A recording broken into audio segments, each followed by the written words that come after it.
Abi A Plague Tale serisinin ikinci oyunu olan A Plague Tale Requiem dün çıkış yaptı. Game Pass kütüphanesinde de vardı oyun, yani ücretsiz bir şekilde erişebiliyorsunuz. Ben oyunu toplamda 21 saat oynadım ve az önce bitirdim. Oyunu bitirdikten sonra ise tam olarak şöyleydim. Abi hadi itibariyle bitti oyun. Öyle bir ağlattık ya. Böyle bir oyun olamaz ya. Nadir ağlarım oyunlarda ama çok mükemmel oyundu. Mükemmel oyundu. Çok iyiydi. Ben serinin ilk oyunu olan A Plague Tale Innocence'i de hemen Requiem'in çıkışından 4-5 gün önce oynayıp bitirmiş. İnceleme videosunda yapmıştım. Innocence'i de çok sevmiştim. Bir firmanın yaptığı ilk büyük yapımın bu kadar başarılı olması da takdire şayandı benim için. Şaşırmıştım. Devam oyununun 3 yıl gibi kısa bir sürede her anlamda pozitif yeniliklerle karşımıza çıkması da abi bu adamlar bu işi yapıyor dedirtti. Serinin devam oyunu yani A Plague Tale Requiem'deki en büyük sıkıntı optimizasyon sıkıntısıydı. Oyuna DLSS ve RTX gibi sistemler getirilse de optimizasyon konusundaki sıkıntıyı çözmeye yetmemiş. Şahsen 3060 Ti ekran kartı i9 9900K işlemcili sistemde FPS drop yediğim çok yer oldu. Yani oyun ortalama sistemlerde oynayacak oyuncular için oynaması zor bir oyun olabilir. Hikaye birinci oyunun 3 yıl sonrasında geçiyor. Oyun ilk oyuna benzer yapıdaki basic aksiyon ve gizlilik mekaniklerini bu sefer yan oyunlarla öğretmeyi tercih etmiş ve bu oyunla oyuncu arasında güzel bir sempati oluşturuyor. Saklambaç oynadığımız esnada gizlilik ve gizli saldırı mekaniklerini öğrenirken kardeşimiz Hugo ile denizde fethetmecilik oynarken de sapan mekaniklerini öğreniyoruz.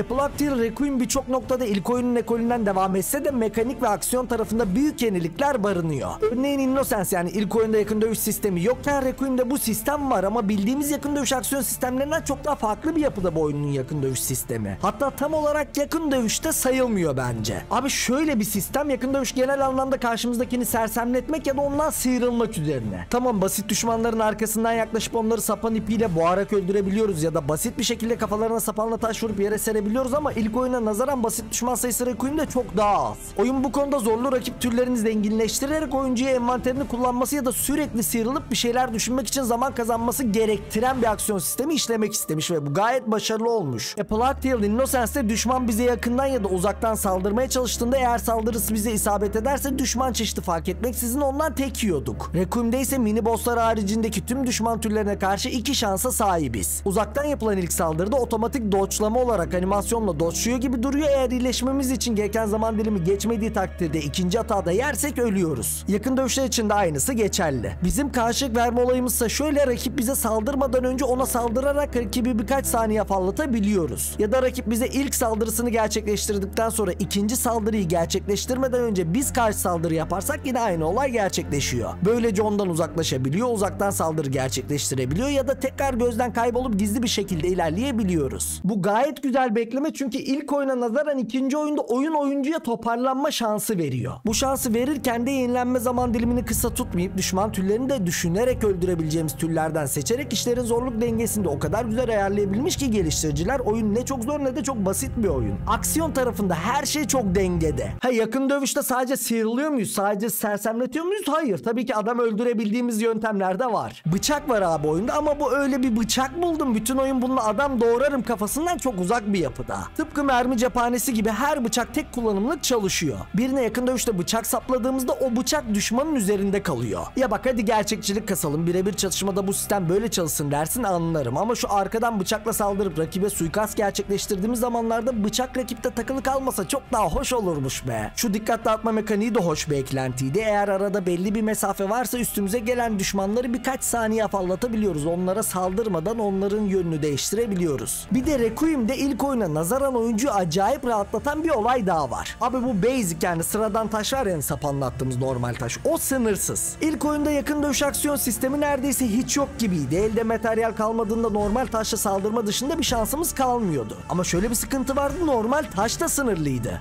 O da bittiğinde mal gibi kalıyorduk ortada. Requiem'de bu olayı hem az önce bahsettiğim oyuncuya verilen toparlanma şansı hem sıyrılma şansı hem de sınırsız basit taş kullanımıyla tamamen ortadan kaldırmışlar. Bir de Innocence oynayan oyuncuların A Plague Tale Requiem'le ilgili en merak ettiği olay şuydu: İlk oyundaki aksiyon dozajı vahşetten uzak bir yapıdaydı. Gizlilik teması çok daha ön plandaydı. Yani oyun oyuncuyu aksiyona sokmaktan ziyade gizli ilerlemeye itse de lineer bir oyun olmasına rağmen Hitman oyunlarında olduğu gibi ilerleyiş şeklini oyuncuya bırakarak aksiyona girme şansı da veriyordu. Ama dediğim gibi ana tema aksiyon değil de gizlilikmiş hissini alıyordun ister istemez. Requiem'de işler daha farklı abi. İlk oyundan alışık olduğumuz Ignifer, Extinguish ve Odoris gibi kimyasallar yer alırken Pirit dediğimiz ateşli sapan ucuyla farelerden sıyrılıp ilerlememize yarayan bir kimyasal ve yanıcı katran gibi ekstra kimyasalların yanında arbelet gibi aksiyon dinamikleri de var oyunda. Ve bunların kullanımı oyuncunun isteğine göre ilk oyuna nazaran çok daha vahşet içerikli olabiliyor. Örneğin düşmanı katrana bulayıp yakıcı bir saldırıyla yakıp kül edebiliyorsunuz. Yani düşman bildiğin yanıyor, simsiyah bir küle dönüşüyor. Ya da rakibin yanında bomba patlatıp düşmanı kolayca öldürebiliyoruz. Arbeletle zırhlı düşmanları tek atışta öldürebiliyoruz. Bu da oyunun hikayesi gereği aradan geçen yılların ve yaşamak için öldürmelisin kavramının karakterlerimiz üzerinde yer ettiğini, yani karakterlerimizin bu düşünceyle pekiştiğini oyuncuya rahatça hissettirebiliyor. Bu oyunda otomatik yetenekler adında bir sistem vardı ve ben bayıldım lan bu sisteme. Yine geliştirilebilir yetenekler de var, az sonra değineceğiz, ama otomatik yetenekler bölümü bence birçok türde yer alması gereken bir olay. Daha önce bir oyunda görmüş müydüm bunu hatırlayamıyorum ama bayıldım abi bu sisteme. Bu sistem senin oyun tarzına göre otomatik gelişen bir sistem. Gizlilik, aksiyon, fırsatçılık ve envanter üzerinde çalışan bir yetenek geliştirme modeli bu. Sen oyunu hangi tarzda oynarsan ona göre otomatik olarak artıyor buradaki puanlar. Örneğin ben agresif oynamayı tercih etmiştim birçok noktada. Yani gizli de ilerliyordum ilerlemesine ama agresif oynadığım zaman dilimi çok daha fazlaydı. Oyunda belli bir noktadan sonra buraya baktığımda agresiflik üzerinde ben dağıtım yapmadan bayağı bir gelişme kaydetmişim. Ve bunu oyunda hissedebiliyorsun. Yani ne bileyim işte daha hızlı sapan kullanabiliyor, arbeleti daha seri kullanıyoruz, zırhlı düşmanlara daha çok hasar veriyorsun, üst üste hızlıca 2 sapan saldırısı falan yapıyorsun. Ve bunlar tamamen senin oyun tarzının neticesinde gelişiyor ya. Acayip mantıklı bir geliştirme sistemi. Manuel geliştirme bölümü ise ilk oyundakiyle çok benzer. Yine burada da tesisat, envanter, kimyasallar gibi dinamikler üzerinde isteğe göre geliştirmeler yapabiliyoruz ve bu geliştirmelerin iki aşaması da oyunda oyuncu olarak karakterin üzerindeki gelişimi fark etmeni sağlıyor. Önemli olan da bu sistemin bunu fark ettirebilmesidir zaten. Envanter sistemi de ilk oyuna göre daha anlaşılır şekilde tasarlanmış. İlk oyunda GTA envanteri gibi her şey oval sırada dururken Requiem'de neyin nerede olduğunu çok daha hızlı kavrayabiliyorsun. Bu da A Plague Tale Requiem için en önemli olaylardan biri, çünkü oyun savaş sırasında sürekli envanterle içli dışlı olmanı isteyen bir oyun. Kalabalık bir düşman grubunun arasında kaldığımızda özellikle zırhlı düşmanlara karşı hem çevredeki materyalleri kullanmak hem de envanterdeki kimyasallar ve silahlar arasında hızlı geçiş yapmak aksiyonun anahtarı bu oyunda. Mesela burada içine katran doldurulmuş bir vazo alıyorsun eline, adamlar alkol sürahisinin yanına çekiyorsun. Tam o noktada katranı adamlara atıp alkol dolu sürahiye yanıcı maddeyle saldırıyorsun. Ve düşmanlar cayır cayır yanıyor. Ya da rakibin görüşünü kısıtlamak için üstüne dumanlı bir kimyasal atıyorsun. Taşla zırhını söküyorsun. Sonra onu katrana bulayıp yanıcı maddeyle saldırıp yakıyorsun. Tüm bunları yaparken de envanterde yer alan her türlü mekanikten hızlı yararlanman, hızlı hareket etmen gerekiyor. Rakipleri tuzağa düşürmek için de bolca alternatif seçeneği var. Oyundaki fareler ışıktan korktukları için ateş taşıyan ya da ışın yanında duran düşmanlara yaklaşamıyorlar. Farelerin olduğu bir ortamda düşmanların ellerindeki ya da yanlarındaki alevleri söndürüp onları farelere yem etmek gibi acımasızca tuzaklarda kurabiliyoruz. Çevreyle etkileşim, yanımızdaki NPC'lere komut verme gibi olaylar da ilk oyunda olduğu gibi işliyor. Yine yeni yol arkadaşlarıyla tanışıyor. Onlarla birçok aşamada işbirliği yaparken farklı oynanış mekanikleriyle tanışıyoruz. Oyun gerçekten oyunun sonuna kadar sana sürekli yeni bir mekanik sunuyor. Gerek yanındaki NPC'ye verdiğin komutta geçiyor bu, gerek kullandığın bir silahta ya da farklı bir materyalde. Yani yeni mekanik olayı bu oyunda fazlasıyla işliyor abi. Requiem'in ilk oyuna nazaran en büyük farklılıklarından biri ise fareleri kontrol edebiliyor olmamızdı bence. Bu mekanik de işleri fazlasıyla değiştiren bir mekanik ama spoiler olmasın diye üzerine fazla konuşamıyorum. Fakat eminim ki oyun oynadığınızda acayip hoşunuza gidecek bu olay. Oyunda sıkıntı yok muydu? Tabii ki vardı. Bazı düşman türlerinin suratları birbiriyle birebir aynıydı. Bak buna takılmam normalde de ara sahnelerde aynı olmasın lan bari. Yani şu adam az önce atar gider yapıp ölen adamla aynı adam oğlum. Bu sanki sahnenin ciddiyetini zedeliyor gibi geliyor bana. Yani özellikle ara sahnede aynı düşman tasarımı, aynı yüz tasarımı kullandığın zaman